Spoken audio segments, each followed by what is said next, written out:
Surat al-Kafirun. Les infidèles ou les mécréants.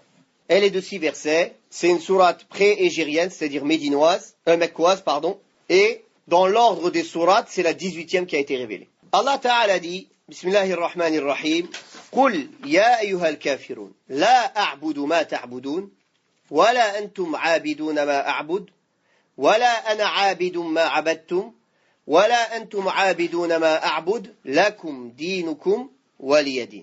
Dis, ô vous, al-kafirun, les infidèles ou les mécréants. Aujourd'hui, barakallahu fikum, beaucoup de gens ont délaissé ce mustalah, kafir. Et ils disent kafir, ça choque. Il ne faut pas dire kafir, mécréant. Il faut dire non-musulman. Certains ont même dit ceux qui ne sont pas encore musulmans. Inch'Allah, on espère ceux qui ne sont pas encore musulmans. Mais Allah Ta'ala, il dit fariqum fil jannati wa fariqum fis sa'ir. Une partie au paradis, une partie en enfer. Ça, c'est la décision d'Allah. Mécréant, c'est une terminologie qui a été légiférée par Allah subhanahu wa ta'ala, qui a un sens précis, qui désigne des gens précis. Il n'est pas permis de délaisser cette terminologie pour une autre, alors qu'Allah a choisi cette terminologie-là. C'est pas parce qu'on dit que quelqu'un qu'il est kafir, qu'il est mécréant, que ça veut dire qu'on va lui faire du mal. On dit qu'il est kafir parce que c'est ce qu'on croit de lui. Sinon on ne croirait pas en l'islam. Celui qui doute sur la mécréance d'un mécréant, c'est un mécréant. Donc on l'appelle kafir. Quand on parle avec lui, on ne veut pas dire « Oh, toi, kafir ». Je parle quand on l'énonce, quand on parle d'eux, quand on est entre musulmans. Par exemple, les règles avec les kuffars, etc., les règles avec les mécréants. Il n'y a pas de mal. Quand on parle avec un kafir pour l'appeler à l'islam, on ne va pas dire « Oh, toi, mécréant ». Il faut de la sagesse. Il faut lui dire « Oh, toi, serviteur d'Allah ». Tu es un serviteur, mais qui n'a pas accepté encore. Non. Mais quand on parle d'eux, on utilise l'istilah al-shar'i. Car maintenant, c'est devenu, même dans les pays musulmans, tu dis kafir, tout de suite, tout le monde te regarde de travers. Subhanallah, c'est le terme qu'Allah a utilisé. C'est très dangereux de délaisser ce terme. Parce que quand on dit non-musulmans, ça ne veut pas dire par là qu'on les considère comme mécréants. On veut juste dire qu'on est musulmans et eux, ils ne le sont pas. Ça peut sous-entendre qu'on peut accepter qu'il y ait d'autres religions valables auprès d'Allah. Alors que quand on dit kafir, c'est clair. Ça veut dire que la seule religion agréée auprès d'Allah, c'est l'islam. Comprenez, rien qu'un mot, qu'est-ce que ça sous-entend. Donc quand on est entre musulmans, quand on parle d'eux, on dit les kuffars, les mécréants. Non. Quand on veut leur faire da'wa à eux, quand on veut s'adresser à eux, c'est pas la peine de lui répéter mécréant, mécréant. Alhamdulillah, tu vas utiliser la sagesse. Mais l'objectif de ce que je veux dire, c'est ne pas délaisser cette terminologie entre nous. Car, par objectif de vouloir attirer d'autres, on oublie de préserver le capital, qui sont les nôtres, les musulmans. Et en leur faisant passer cette terminologie-là, ghayr muslim, non musulman, c'est comme si c'était acceptable auprès d'Allah d'être autre que musulman. Autre chose. Ça ne veut pas dire que quand on dit que ce n'est pas acceptable auprès d'Allah de ne pas être musulman, qu'on a le droit de transgresser leurs droits, de leur faire du mal ou de leur faire du tort. Non. Ça veut tout simplement dire que nous, notre croyance, c'est que nous, on est croyants et que ces gens-là, c'est des mécréants. Et effectivement, celui qui ne croit pas en l'islam, c'est un non-croyant, mécréant. Mécréant, celui qui ne croit pas. Donc, barakallahu fikum, attention à ce mustalah qui est délaissé. Au moins dans des cours, entre musulmans, il ne faut pas délaisser ce mustalah, cette terminologie-là. C'est une terminologie shar'iyya. Et tout kafir, quand Allah Ta'ala dit « Qul ya ayyuhal kafirun » tous les kuffars, en résumé. Tout autre qu'un musulman, c'est un kafir. Qu'il soit bouddhiste, juif, chrétien, athée, laïcard, libéral, ba'thi, communiste, marxiste, tous ceux qui adhèrent à une croyance, ou une idéologie autre que l'islam, ou contradictoire à l'islam. C'est un kafir. Donc dire un musulman laïque, ça n'existe pas. C'est pas possible. Parce que quand tu dis un musulman laïque, c'est comme si tu disais un musulman kafir. C'est deux mots qui collent pas ensemble. Lui, c'est un musulman laïque. Un musulman athée. Et maintenant, ils ont dit des musulmans athées. Subhanallah. Yani pour eux, musulmans, c'est que le couscous et la culture. C'est ça, musulman. Jusqu'à dernièrement, subhanallah, j'ai lu des statistiques. Les gens qui se disent chrétiens en France. 51% de la population française se dit chrétienne. Attendez, après, ils partagent. Faut écouter. Si je me souviens bien des chiffres. 26%, ils se disent chrétiens, même s'ils pratiquent pas, on parle pas de la pratique. Ils croient. Près de 17%, chrétiens athées. Et le reste des pourcentages pour arriver à 51, le premier, chrétien agnostique. Et l'autre, chrétien, et ceux qui ne croient pas en Dieu tout court. Chrétiens de culture. Chez les musulmans, ça n'existe pas, ça, barakallahu fikum. Musulmans ou kafir. Il n'y a pas un troisième. Musulman, il y a le musulman pêcheur, il y a le grand bon musulman, il y a le musulman moyen, mais le muhim, c'est un musulman. Ou un kafir. Quelqu'un qui dit qu'il est musulman athée, c'est un kafir. Quelqu'un qui dit qu'il est musulman laïque, sauf s'il ne sait pas ce que ça veut dire laïque. Il faut lui expliquer laïque ce que ça veut dire. S'il comprend et dit je suis musulman laïque, c'est un kafir. C'est lui-même qui se dit. Quand il dit je suis musulman laïque, il dit je suis kafir, je suis kafir. Comment tu veux le juger autrement que ce qu'il dit lui-même? Non. Comme un shaitan qui est en Autriche là, qui s'habille de l'habit de Sunna et qui fait da'wa vers le Shia. Et il parle en arabe, il dit je suis ni, personne ne peut me catégoriser. Je suis ni sunnite, ni chiite, ni chrétien, ni juif. Lui-même, il s'est jugé de lui-même kafir. Donc, il n'y a pas besoin d'aller plus loin. Non, il s'est jugé lui-même. Taïb. Donc, Qul ya ayyuhal kafirun. Dis au Muhammad, dites-vous, ô tous les musulmans, vous les kuffars, la a'budu ma ta'budun. Wala antum a'biduna ma a'bud. Je n'adore pas ce que vous adorez, et vous n'adorez pas ce que j'adore, et je ne suis pas adorateur de ce que vous adorez, et vous n'êtes pas adorateur de ce que j'adore. À vous votre religion et à moi la mienne, à moi ma religion. Là, la partie où je n'adore pas ce que vous adorez, vous n'adorez pas ce que j'adore, les savants ont dit de cette partie-là qu'on voit à la répétition deux fois. Une première fois, la a'budu ma ta'budun, la deuxième fois, wala antum a'bidun ma a'bud, wala ana a'bidun ma a'badtum.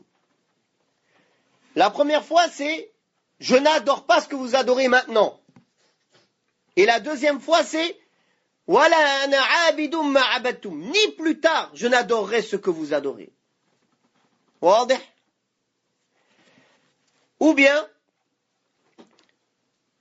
la a'budu ma ta'budun. Je n'adore pas ce que vous adorez. Wala ana abidum ma abadtum. La deuxième fois qu'on s'est répété, litta'kid. Pour affirmer. Ça, c'est la deuxième façon que les savants ont expliqué. La troisième façon, comme Cheikh l'Islam aussi, Ibn Taymiyyah a dit, قل يا أيها الكافرون لا أعبد ما تعبد. Je n'adore pas ce que vous adorez. ولا أنا عابد ما عبدتم. Il a dit pas je n'accepterai pas d'adorer comme vous vous adorez ou le même divinité que vous vous adorez. واضح? Ça va tout dans le même sens. على كل حال, en résumé, il n'y a jamais de répétition dans le Coran sans raison valable. Une répétition, il n'y a pas de répétition inutile. S'il y a une répétition, c'est qu'il y a un sens supplémentaire. Il y a quelque chose à comprendre de cela. Donc, je n'adore pas ce que vous adorez, et vous n'êtes pas en train d'adorer ce que j'adore, et je n'adorerai pas de la manière dont vous adorez, ou je n'adorerai pas plus tard comme vous vous adorez, ou je n'adorerai pas la divinité que vous adorez. C'est les trois sens. Wala antum abiduna ma a'bud. Et vous n'adorerez pas ce que j'adore. Certains savants ont dit, si ici on le dit par le sens que plus tard vous n'adorerez pas ce que j'adore, c'est-à-dire qu'il est en train de juger que à tous ceux à qui il parle, ils resteront kuffars. Non, ça c'est spécifiquement à ceux qui vont rester kuffars. Ceux qui vont devenir musulmans, ils ne sont pas touchés par ce khitab, par cette parole. Ou alors, vous n'adorerez jamais le Dieu que j'adore ou la manière dont je suis en train d'adorer. Et il parle à qui aussi? Encore à ceux qui vont mourir mécréants, et non pas à ceux qui vont devenir après musulmans. Lakum dinukum waliyadin. À vous votre religion et à moi la mienne. Certains savants ont dit que cette ayah est mansoukha. Ce verset il est abrogé. Je vais vous dire pourquoi. À vous votre religion, à moi la mienne. Ça c'était avant l'hégire. Avant qu'Allah ordonne au prophète sallallahu alayhi wa sallam de transmettre l'islam et de faire jihad al-talab. D'aller appeler les gens à l'islam et de leur proposer trois choix. Ou l'islam, ou l'impôt de la capitulation, ou le combat. Donc quand après Allah Ta'ala a ordonné au prophète sallallahu alayhi wa sallam de combattre, c'est-à-dire jusqu'à, faut jamais délaisser jusqu'à ce moment-là. Sauf s'il y a un moment de paix, quand on n'a pas le qudra. C'est pour ça les ulama disent, la paix, elle n'est pas comme, c'est pas comme certains disent que la paix elle peut être que de 10 ans comme le prophète sallallahu alayhi wa sallam a signé avec les Quraysh. Non. Comme a dit Cheikh l'Islam ibn Taymiyyah et d'autres, selon l'intérêt. Elle peut être de moins, de plus longtemps, elle peut être mutlaqa, c'est-à-dire générale, absolue, jusqu'à qu'on a maintenant la capacité de revenir à l'asl, qui est de les combattre, jusqu'à qu'ils acceptent une des trois. Ou l'islam, ou l'impôt de capitulation sous les règles de l'islam, ou le qital. C'est ça. L'impôt de capitulation, barakallahu fikum. Je polémiquais l'autre jour avec des chrétiens de Syrie, des gens de ma famille. Comme vous savez, j'étais chrétien, je suis devenu musulman par la grâce d'Allah, et ma famille sont encore chrétiens. On est né en Syrie. Oui, les salafistes, ils veulent tuer les chrétiens. Oui, nanana. C'était un long débat. Je leur ai dit, pendant 14 siècles, l'islam, il était là-bas. Comment ça se fait qu'il y a encore des chrétiens en Syrie? Si vous n'étiez pas en sécurité sous la loi islamique, ils vous auraient tous rasés. Alhamdulillah, l'islam, la ikraha fi din. On n'a jamais obligé quelqu'un d'être musulman. Il y a même aujourd'hui des coptes chrétiens en Égypte qui demandent l'application de la charia en Égypte. Car ils savent qu'ils sont mieux protégés et plus honorés avec la charia qu'avec les lois qu'il y a actuellement. Il faut savoir qu'un kafir qui est sous la loi islamique, il a la protection de l'État, les musulmans n'ont pas le droit de lui faire du mal, il a, selon certaines règles, la liberté de pratiquer ses croyances, même si elles sont fausses, mais avec des règles, il ne doit pas le faire en plein jour, il ne doit pas faire da'wa à sa religion, etc., c'est-à-dire seul, lui, dans son coin, et il paye au bout du compte moins que ce qu'un musulman paye. La zakat que les musulmans y payent, à la fin, c'est plus en quantité que l'impôt de capitulation qu'un dhimmi y paye. Et en plus, il a le droit à l'aide de l'État comme un musulman a le droit, financière. Et le prophète sallallahu alayhi wa sallam a mis en garde celui qui fait du mal à un dhimmi, à quelqu'un, à un mécréant qui est sous l'autorité musulmane, qui est sous la protection des musulmans, et il l'a mis en garde, et le prophète sallallahu alayhi wa sallam a dit que c'est lui qui sera, que le prophète sallallahu alayhi wa sallam, c'est lui qui sera son polémiqueur, qui sera contre lui le jour du jugement dernier, et qui ne sentira pas l'odeur du paradis, celui qui fait couler un sang sacré.